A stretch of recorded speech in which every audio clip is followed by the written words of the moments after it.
Section 17.5. Resonance. In this session, we will explore the fundamental principles of resonance. Our outline includes a formal definition of resonance and an explanation of the difference between natural frequencies and resonance frequencies. We will examine how resonance manifests in standing wave systems and discuss the critical relationship between energy absorption and phase alignment.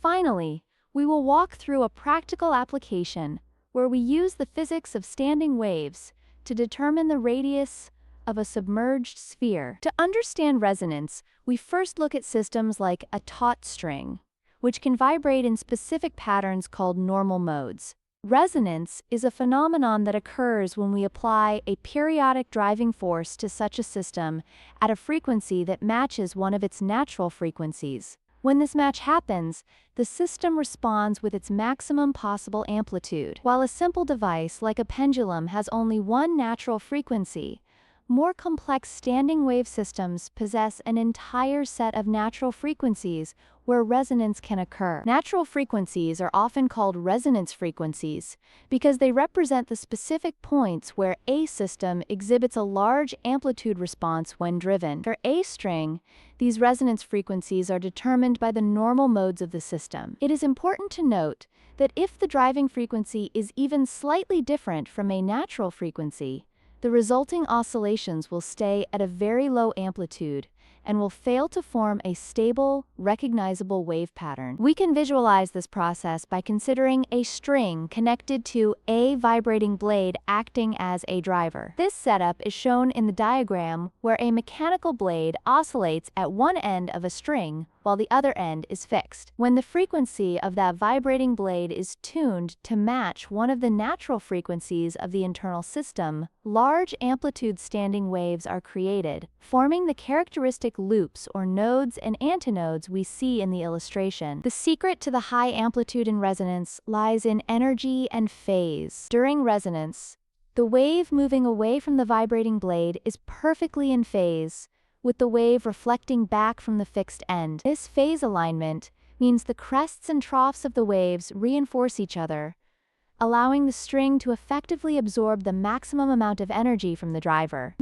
This principle of efficient energy transfer is essential for the operation of musical instruments, particularly those that rely on vibrating columns of air. Let us look at a practical example involving quantization and buoyancy.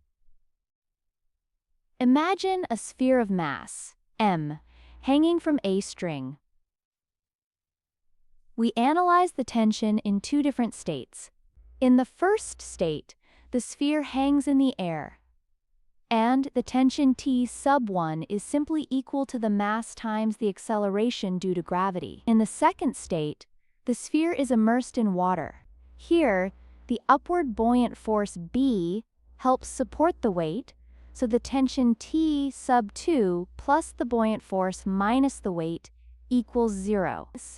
This tells us the buoyant force is equal to the weight minus the second tension value. To find the radius of the sphere, we must first determine the tension using wave properties. Their frequency F is kept constant by the vibrating blade, and the string length and mass density do not change. We use the formula where frequency equals the mode number divided by twice the length, multiplied by the square root of tension divided by linear mass density. By comparing our two states, we find that 1 equals the ratio of the first mode number to the second mode number, multiplied by the square root of the ratio of the first tension to the second tension. Solving for the tension in water, T sub 2 equals the square of the ratio of the mode numbers multiplied by the weight of the sphere. Now we can solve for the radius.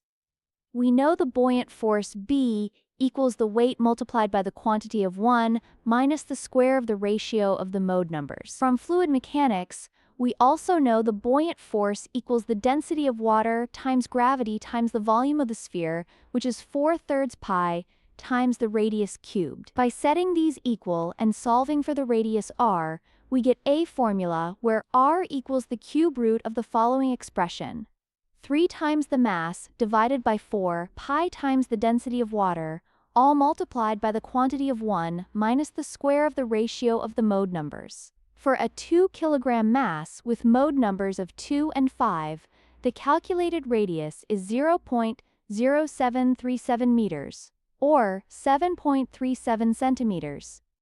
This example highlights the concept of quantization in resonance. Only specific radii of the sphere will result in the string vibrating in a stable normal mode. This is because the buoyant force changes the tension, which in turn changes the wave speed. For a standing wave to form, the wave speed must allow the string length to be an exact integer multiple of half wavelengths. This requirement demonstrates that the physical dimensions of the sphere that allow for normal mode vibrations are discrete or quantized. In summary, resonance happens when a driving frequency matches a system's natural frequency, leading to the highest possible vibration amplitude. Standing wave systems are unique because they have a set of discrete resonance frequencies rather than just one. We have learned that energy transfer is at its peak when the driving force is in phase with the system's own motion. Ultimately, physical parameters like tension and wave speed